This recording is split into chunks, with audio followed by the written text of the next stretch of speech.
learners, I am Dr. Nilima Chopra, and today's session is about how as a teacher we can facilitate learning in a multi-level or a heterogeneous classroom. Well, you are familiar that in a classroom there are different kinds of students. Each student is different and unique.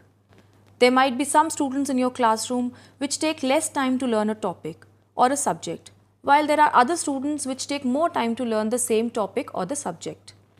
One student might have high learning achievement, while the others might have low learning achievement. Therefore, we say that each student has a different pace of learning and a different level of learning achievement. Students in a classroom therefore differ from each other in respect to their learning needs, their learning capacity, their interests, their attitudes and motivation, and so on and so forth. Therefore, this classroom in which we find different kind of students with different abilities and at different levels of proficiency is called a multi-level classroom. The presence of different ability level students like the high, average and low in a class refers to a multi-level situation or a multi-level classroom. Now, multi-level classrooms or multi-level situation is found in almost all classrooms. It is present both in monograde situation and a multi-grade situation. In a monograde classroom where one teacher is teaching children of a single class at a time, we find that students are there with different subject learning abilities, students with different competencies, students with different attitudes and interests, etc. For example, if there are 30 to 40 students in a class, they can be divided into at least 3 groups or levels based on their learning ability. In the first group, you can put the fast learners or the fast learners of the classroom. In the second group, you can put the average students of the classroom. While the third group can consist of the slow students or students who take a little more time to understand a concept. Students of the first group acquire learning competencies more quickly than the students of the third group, and these students will always progress faster. Such a class can be considered as a combination of 3 different smaller classrooms. In other words, in each monograde classroom, there is presence of a multi-level situation. In a multi-grade classroom, when the teacher is required to teach children of 2 or more classes simultaneously, for example, the same teacher is teaching grade 1, 2 and 3 together in one classroom, that is a multi-grade classroom. In such a situation also, you will find that teacher has to deal with a multi-level situation. There are various issues related with a multi-level situation. Although there are students with 3 different abilities in a classroom, high, average and low, but the teacher has to plan his or her lesson plans keeping the average student in consideration. Now, what happens if this is done? The high achievers or the fast learners in the classroom, they will complete their task quickly before the scheduled time is over, and they will wait for the further instructions from the teachers. They might even cause disturbance in the class in this time. For the slow learners, it is a different scenario. They might want the teacher to give them more time. They will not be able to finish the given task or the activity in the prescribed time. Therefore, it becomes evident in this case that the teacher has neither planned any extra learning activities for the higher achievers, nor has the teacher put in some extra time for the slow students. The teacher also did not plan for time management in this situation. Therefore, it is very important for the teacher to understand many critical issues of a multi-level situation in order to manage the learning of the students effectively. Now, what are these issues and how can we deal with them? Let us find out or discuss some of the strategies that we can use in a multi-level situation. The strategies that a teacher can use in a multi-level situation are: she can conduct a thorough assessment of students' learning levels. She can plan the lessons accordingly. She can use project-based learning or thematic instruction in her classroom. Use of cooperative learning or peer learning is also essential. Appropriately using the teaching learning material available in the class is also very important. And the final is how to group the students or the grouping strategies. We will discuss each one of them in detail. Now, as we know, each student is different in the classroom and each student has different needs. The teacher has to be very familiar with the different needs and the educational requirements of each and every student in her classroom. Therefore, she needs to assess every student. This also includes what is their background, do they have a different native language, do they belong to different cultural groups, any socio-economic strata, and so on and so forth. The teacher also needs to know the learning styles of the students. Some students learn more through the visual senses, some students learn through more audio activities, while some students learn by reading and writing. There is another set of group of students which learns more kinesthetically or by doing activities. So the teacher needs to know what kind of students are present in her classroom. She also needs to know the achievement levels of the students, the general achievement level of the student, and in specific subjects. There are students who might be weak in certain subjects or students who are particularly strong in certain subjects. The teacher has to be aware of all this. She also needs to know if there is any student who has a special educational requirement or special educational need. Based on the assessment of the students, we can use the second strategy, which is planning the lesson appropriately. Now, once the teacher has assessed the students, she needs to divide the class into maybe 2 groups or 3 groups. If she is dividing the class into 2 groups, they can be into lower level or higher level of students. Or if there are 3 groups in the classroom, basic, intermediate, and advanced learners. Then she needs to make the lesson plans for the entire class.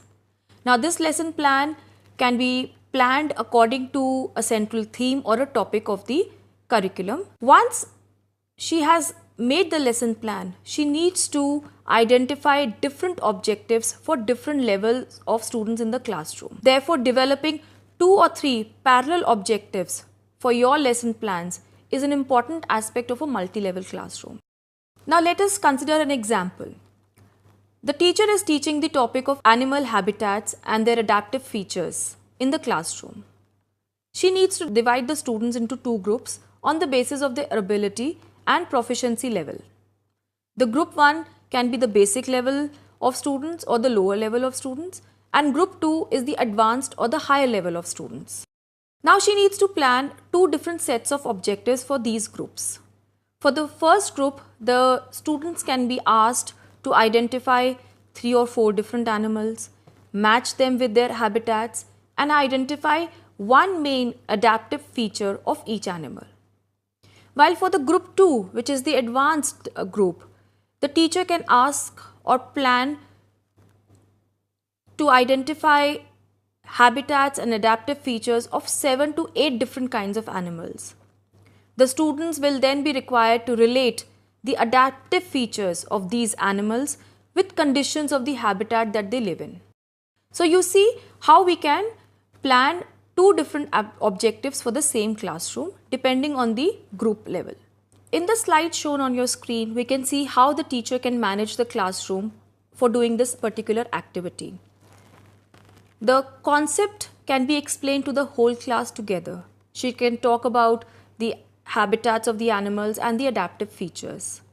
Then after dividing the class into 2 groups, the group 1 can have a more teacher directed activity because these children need more attention from the teacher. Then after explaining the concept thoroughly, she can give an assignment or a worksheet wherein the students will be required to match the animals with the pictures, to write the names of the animals, to write one adaptive feature of the animals that is being discussed in the classroom. The group 2 can in the meantime be involved in more group work. After the discussions happen in the group work in the group 2, the teacher can take feedback from the students and then can ask the students to write features of habitat and adaptive features of different animals. Then in the end, the teacher again summarizes the concepts by bringing the whole class together, and she discusses the key points in the whole class together. Therefore, we see that there are different aspects to lesson planning in a multi-level classroom. The teacher always begins the lesson with the whole class together. She can then give different tasks to different students from different levels. The tasks can be given according to the variety of groupings in the classroom. It is very important that the teacher monitors all groups and gives her feedback. And at the end of the lesson, she can summarize the concept to the whole class together. Now let's discuss another strategy that we can use in a multi-level classroom. Use of project-based learning and thematic instruction can be very helpful in a multi-level situation. The projects can be organized around themes such as animals, seasons, food groups, colors, transport, and so on. The students can work in groups based on their interests or their ability or proficiency levels. Now, when the teacher makes use of this approach, it is known as thematic instruction, and this can be very helpful in unifying a multi-level class. The next strategy that we can talk about in a multi-level classroom is use of cooperative learning or peer learning. When designing the project-based learning activities and when grouping students in the classroom, teachers can draw on cooperative learning approaches. Now, this is very helpful because students are encouraged to discuss in small groups, they learn from each other, and often pairing of students, that is pairing of an advanced learner with a slow learner or a student with lesser ability or proficiency is very helpful in a classroom. Now we can discuss a few games or activities which can encourage cooperative learning in a classroom. For example, buddy reading. This is an activity which is very good for encouraging reading and writing among students. In this, we pair the students of the class and one student in each pair does the reading. The buddy or the friend helps the other student to make sure that the student is reading properly, is pronouncing all the words correctly, and so on and so forth. The students can also ask each other question after the reading is over to understand about their comprehension. The same thing can be done with peer editing because peer editing allows students to look at each other's work and make corrections and comments at their own levels. Another game which is very useful is Name the Thing. Now, Name the Thing game requires picture cards.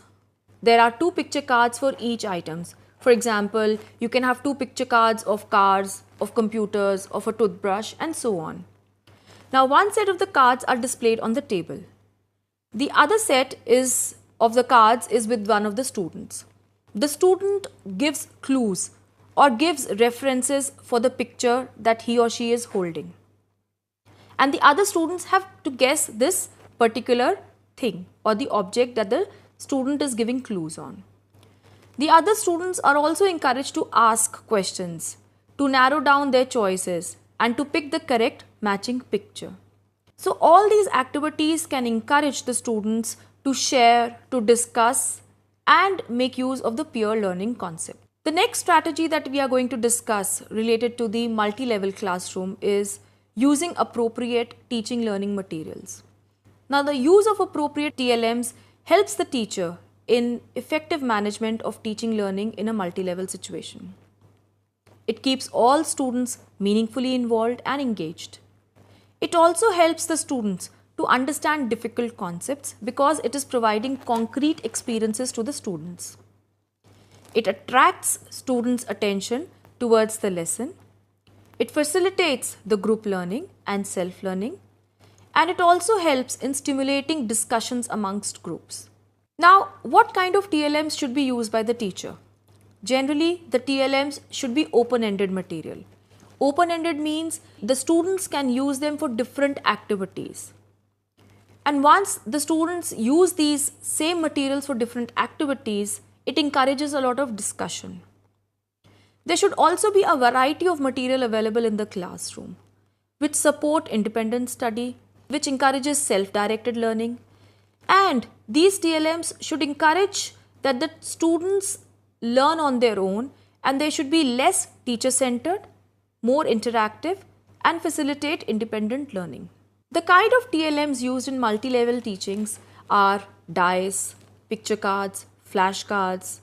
We can use letter cards, number cards, story cards, posters, leaflets, storybooks, dictionaries, models, charts, and so on and so forth.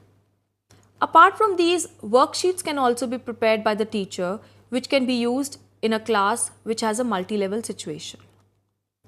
Now let us look at the next strategy, which is very useful in the management of a multi-level situation, which is grouping strategies.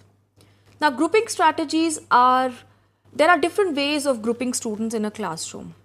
You can group the students into pairs where two students are working together. You can group the students into groups of 3 to 10 students. They can also be teamwork where there are different teams of students which are working together in competition with other teams. While you can also conduct classes, the activities in a whole class situation. Now it is very important for the teacher to understand when she has to use a whole group situation, when she has to conduct small group activities, when she needs to pair students together, and when individual work is appropriate. She also needs to understand or determine when it is best to place learners in either heterogeneous groups or homogeneous groups. Heterogeneous groups are groups where learners with different sets of skills or varying ages or different cultural groups are grouped together. Now, homogeneous groups are groups where learners with similar skills, similar ages, or from similar cultural groups are grouped together. Homogeneous groups of students organizes the students by their ability levels. In an homogeneous group, all students perform at roughly the same instructional level. In a heterogeneous group, there is mixing of students so that the students of all levels are represented in each group. Heterogeneous groups therefore include students from a wide range of instructional level. Now we have found that grouping the students in a heterogeneous group is quite useful in a multi-level situation. Now let us see what are the advantages of this. We have seen that heterogeneous grouping of students is quite useful because the heterogeneous groups may include one student that is high achieving, two students that achieve at an average level, or one student that is low achieving. The idea is that each student benefits from having the other student in the group. And there are various benefits of grouping the students in a heterogeneous group in the multi-level situation. Let us look at some of these advantages. The students of less ability are not labeled or stigmatized when they are put in a heterogeneous group. But when you make a homogeneous group of low ability students, then the whole class knows that these students are the low performing students and therefore they can be labeled or stigmatized. Putting them in a heterogeneous group helps to overcome this particular situation. The students are challenged and motivated to perform well when they are in a heterogeneous group. A heterogeneous group also gives advanced students a chance to help and mentor their classmates and friends. It definitely increases a lot of interaction and encourages discussion among all students. However, there are certain disadvantages also of grouping the students in a heterogeneous group. Homogeneous groups generally have been found easier to manage and therefore teachers prefer to group the students in homogeneous groups. It has also been observed that parents of advanced students might want their students to be part of an advanced group rather than an heterogeneous group. Advanced students in a heterogeneous group may also feel forced into a leadership role that they do not want to perform. So it puts a lot of pressure on the advanced students also being in a heterogeneous group. Also, the advanced students might feel that they are not learning new concepts at their own speed. They might feel that they have to slow down to assist the other students, or they might have to curtail their own study to proceed at a rate of the entire class. Students of lesser abilities may also fall behind in a heterogeneous group and end up being criticized for slowing the rate of the whole group or the whole class. Also, it has been observed that unmotivated or academically challenged students may be ignored rather than assisted by their peers. So there are various disadvantages of grouping the classroom into a heterogeneous group. However, the teacher needs to understand that heterogeneous grouping is very useful in a multi-level situation. And she needs to use certain strategies to work effectively with heterogeneous groups. Now, what are these strategies? Let us discuss. Teachers need to remain aware and recognize when a heterogeneous grouping is not functioning properly for a student. Teachers also should support advanced students by supplying additional academic challenges and by helping students who fall behind get the assistance they need to catch up. Students can work together on a variety of tasks, including reading to each other, working with cooperative learning structures or group projects, as well as working independently. Now, group work is highly recommended and well documented instructional strategy to manage heterogeneous groups in a classroom. And engaging students in group work helps in producing an effective learning environment in the classroom. But to engage the children effectively in a group work, the teacher needs to plan many things. She needs to plan how to organize a classroom. She has to prepare the students for group work. She has to ensure that there is equal participation among all students. She also has to design different learning tasks that support conceptual understanding, mastery of content, and language development among all students and in different levels of the students. Also, it is very important the teacher to assess students on the group work as well as the individual students' contribution in the group work. So, if she plans for all these activities, she can ensure that the group work that she is doing in the classroom can bring about effective teaching learning environment in her classroom. Also, in her group work, the teacher can incorporate a number of cooperative learning activities like the ones we discussed earlier. She can design group work according to different abilities of the students, and she can make use of the strengths of the students in that particular group. It is very important that the teacher delegates authority to the students, allowing them to be responsible for their own and others' learning in the cooperative group. And definitely, the children have to be encouraged to help each other. Also, it becomes very helpful if the teacher discusses the norms of working in groups before start of the activity. So, she should decide and discuss the norms and the rules to be followed when the group work is being conducted by the children. It is very important that the teacher gives feedback during and after the activities of the group work. This feedback is very helpful for the students' learning. Also, acknowledging the contribution of students with lower ability is very important for enhancing the motivation and the morale of the students with lower ability. Now, the teacher also needs to provide individual attention wherever it is required, whether it is required by low ability students or students with advanced ability. And she needs to encourage social interactions and discussions amongst the students of her classroom.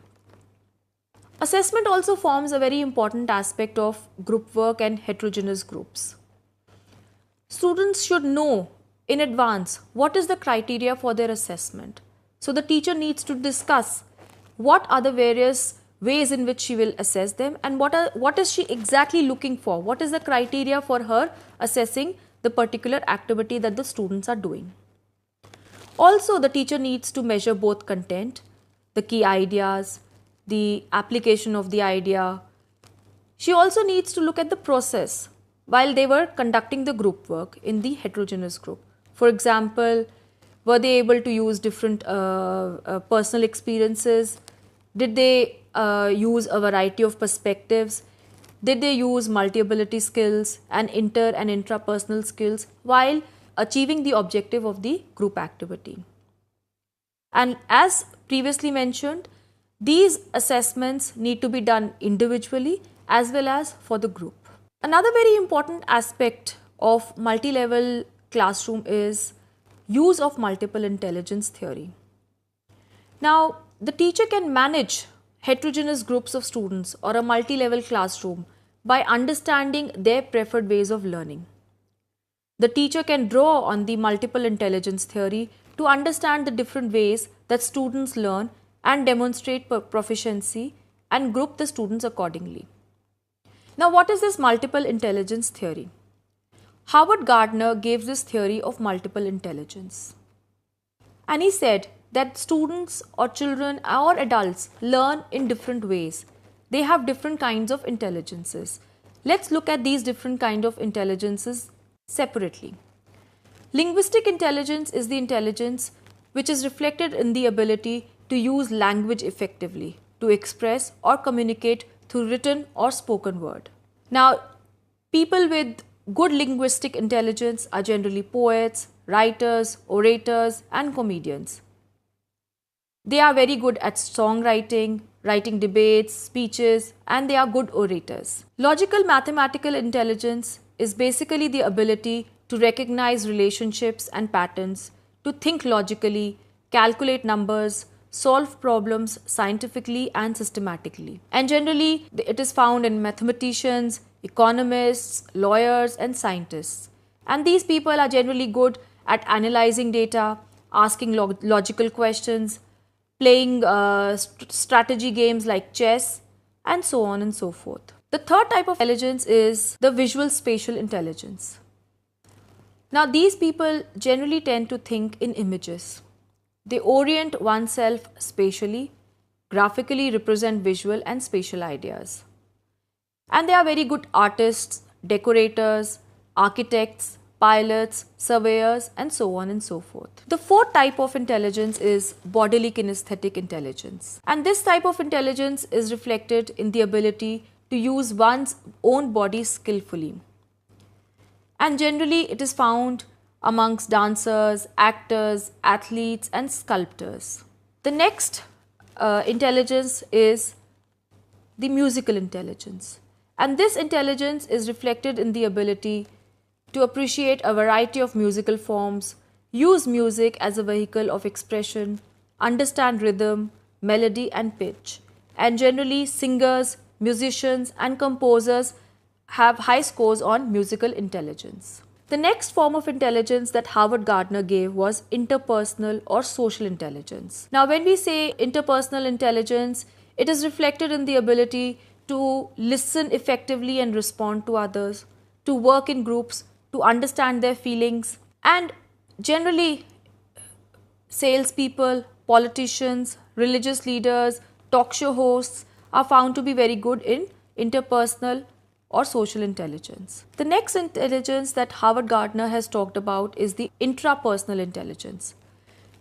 Now, this ability is reflected in knowing yourself, knowing your strengths, your motivations, goals and feelings, and this is generally reflected in people who are entrepreneurs, therapists, philosophers, and so on and so forth.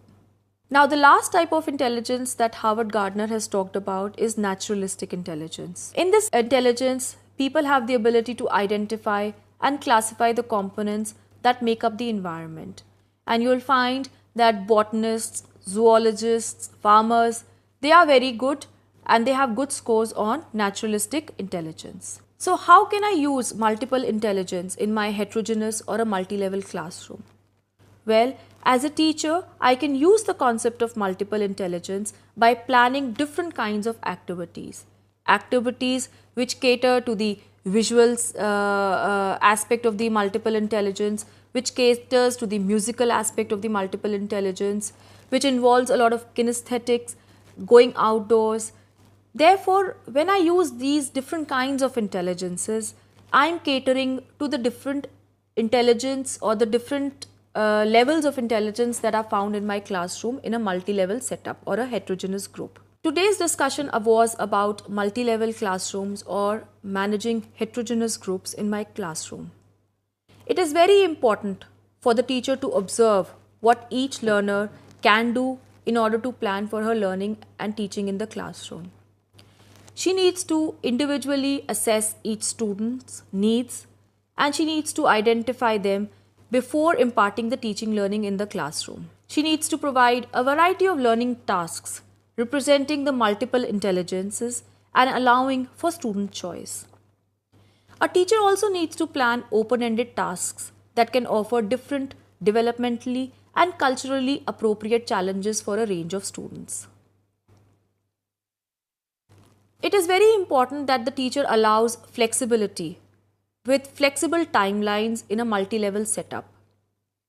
All children, irrespective of their level of learning, should be allowed learning at their own pace. Therefore, if there are slow learners in the classroom, they should be encouraged to do well, but they should be given extra time. While the advanced learners can finish their activities and the teacher needs to plan more activities for them. Therefore, time needs to be effectively managed for each level of the students. Allowing students liking and voluntary participation in the group is also a very important aspect of managing a multi-level situation. Students' choice remaining in a group allowed but no grouping imposed on them is also a very important aspect of managing a multi-level or a heterogeneous group. Heterogeneous grouping is also found suitable to facilitate individual pace of learning in a multi-level classroom. Therefore, the teacher needs to use heterogeneous grouping as a strategy in her classroom. It is suitable for managing multi-level situation both in monograde and multigrade situations. Teachers handling the multi-level situation should have adequate preparation for this in advance. Therefore, preparing for the heterogeneous group in a multi-level situation is an important aspect. The other important aspects that we discussed in this session are selecting materials and their appropriate use, planning a variety of activities for each level, ensuring involvement of all students in these activities. Some learning activities need to be planned to be applied to higher achievers, medium achievers, and slow achieving students. So if the teacher keeps in mind all these aspects, she will be effectively able to manage her multi-level situation or a heterogeneous group in her classroom. Lessons need to be planned that every child will get involved in, and each child is involved in some learning activity or the other. Objectives for the heterogeneous groups need to be different. There should be opportunities for children to learn from each other. Therefore, pair learning needs to be allowed in order to facilitate individual learning amongst the students. Therefore, we can conclude that if we plan to profit from a heterogeneous group in a multi-level situation, we need to believe that diversity is not a drawback. In fact, it is a good thing in the classroom. It is also important for the teacher to create an opportunity for every student in the class to participate. We as teachers need to think of activities in terms of the appropriate challenge for each level group and to build an atmosphere of support, collaboration, respect, and learner autonomy. All these aspects are very important and vital if a mixed level classroom has to work effectively. So viewers, we conclude this session and we hope to see you in our next session. Thank you very much.